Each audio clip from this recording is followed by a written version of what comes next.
Ang Seattle Supersonics ay isa sa mga team na may napakayamang kasaysayan sa NBA. Maraming all-time great players ang naglaro para sa Seattle, kagaya na lamang ni Lenny Wilkins at Spencer Haywood hanggang kina Jack Sikma, Gary Payton at Sean Kemp, at sinundan pa ito ng era ni Ray Allen at Rashard Lewis, pati si Kevin Durant na naglaro sa team para sa kanyang rookie season. Pero sa kabila ng rich history na ito, dumating sa franchise ang napakasakit na kabanata ng kanilang team. Noong 2008, tuluyang na-relocate ang franchise papuntang Oklahoma City at tinawag na Oklahoma City Thunder. Technically, isang franchise history lang ang pinagmulan ng Sonics sa Thunder.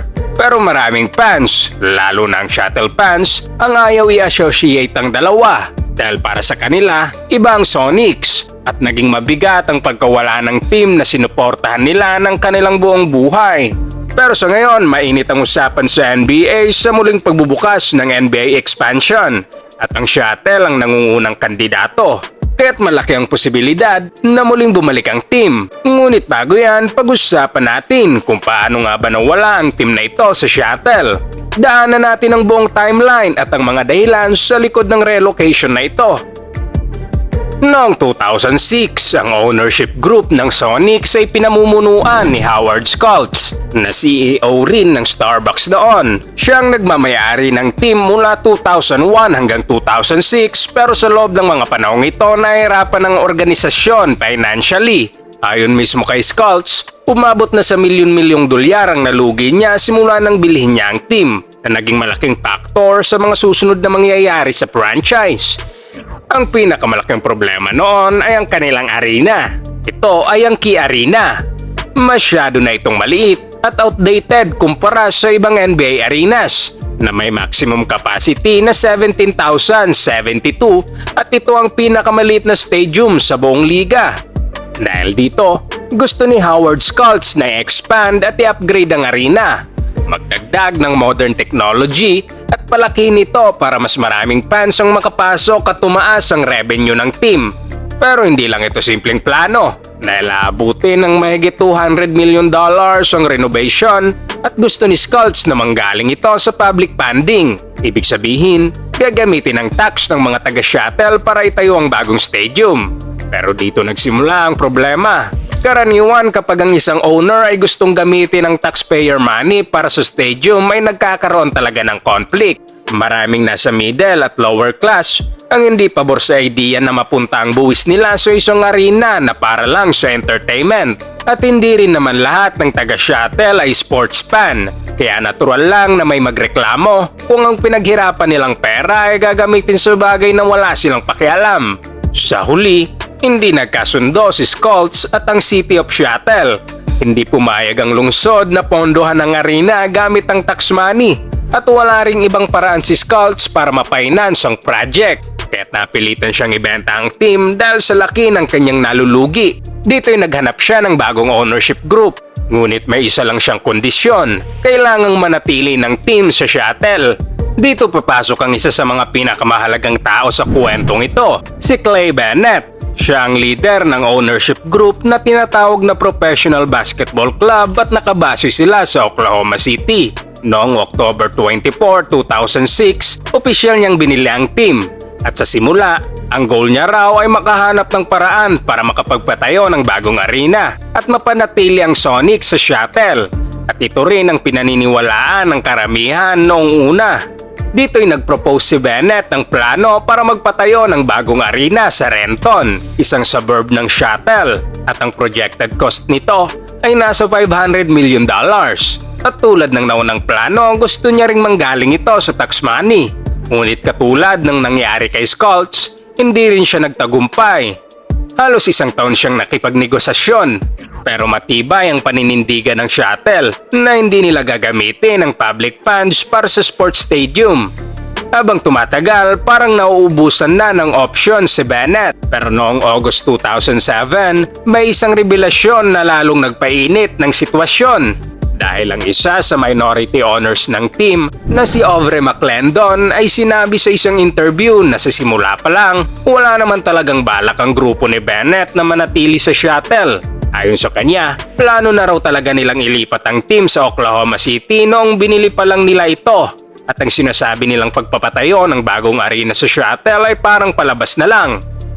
Kung babalikan, may basihan din kung bakit magandang magtayo ng arena sa Oklahoma City.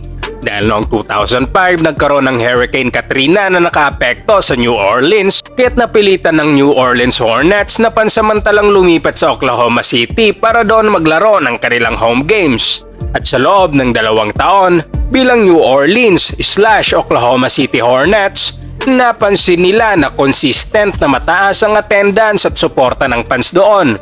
Kaya't nakita ni Bennett ang malaking potensyal ng Oklahoma City kumpara sa pananatili sa Seattle.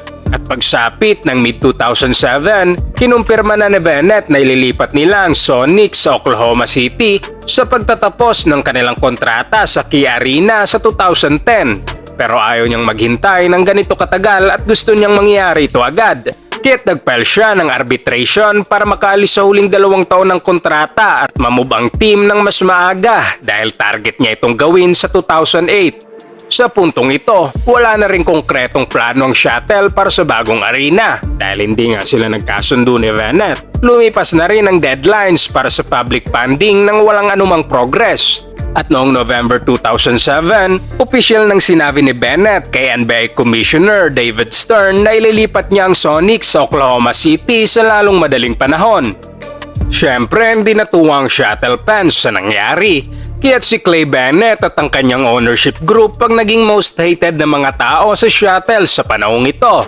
Marami sa fans ang pakiramdam ay niloko at trinaydor sila. Kaya't nagfile ang City of Seattle ng lawsuit laban kay Bennett at sa grupo niya para siguraduhin na mananatili ang Sonics sa Seattle at ang kontrata sa Key Arena ay irerespeto hanggang sa pagtatapos nito sa 2010. Hindi na natin ididetalye ang legal details, pero sa madaling sabi, nagkaroon sila ng settlement. Kailangang bayaran ni Bennett ang city ng $45 million dahil sa paglabag sa kasunduan sa upa at karagdagang $30 million kung hindi makakakuha ang Seattle ng replacement team sa loob ng 5 taon.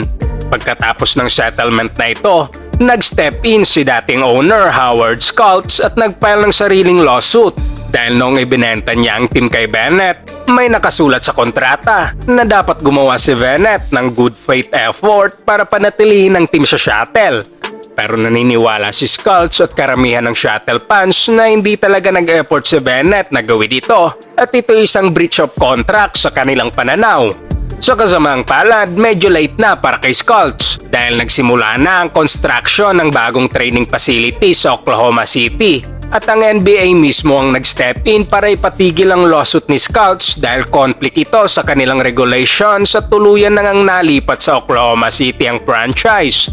Ang kailangan na lang gawin ay magbotohan ng iba pang NBA team owners at board of directors para aprubahan ang relocation ng Seattle Supersonics papuntang Oklahoma City na nagresulta sa botong 28-2 kung saan ang tanging tumutol ay sina Mark Cuban ng Mavericks at Paul Allen ng Blazers. Sa simula ng 2008-2009 season, opisyal nang naging Oklahoma City Thunder ang Seattle Supersonics. Para sa mga Seattle fans, sobrang devastating nang nangyari. Sa loob ng maraming taon, sinuportahan nila ang team at umaasa na hindi lang mananatili sa Seattle ang franchise, kundi magkakaroon din ng bagong arena. Pero sa loob lang ng 2 taon, nawala ang kanilang team. Maraming tao na hindi fans ang maaaring hindi maintindihan ang impact nito. Pero kung basketball ang passion mo at nawala ang team na sinusuportahan mo, ay mahirap talaga itong tanggapin. Seattle ang isa sa may pinaka-passionate na fanbases sa NBA at kahit sobrang disappointing nang nangyari, ang pagmamahal nila sa team ay hindi nawawala. Sana nga makakuha na sila ng bagong franchise. At dahil may mga talks na rin tungkol sa NBA expansion, may pag-asang bumalik ang Seattle Supersonics sa NBA. Kung natapos mo ang video na ito, maraming salamat sa panonood. I-komento mo na rin sa ibaba ang best memories mo sa Sonics. Huwag kalimutang mag-like at subscribe para sa mas marami pang sports kwento.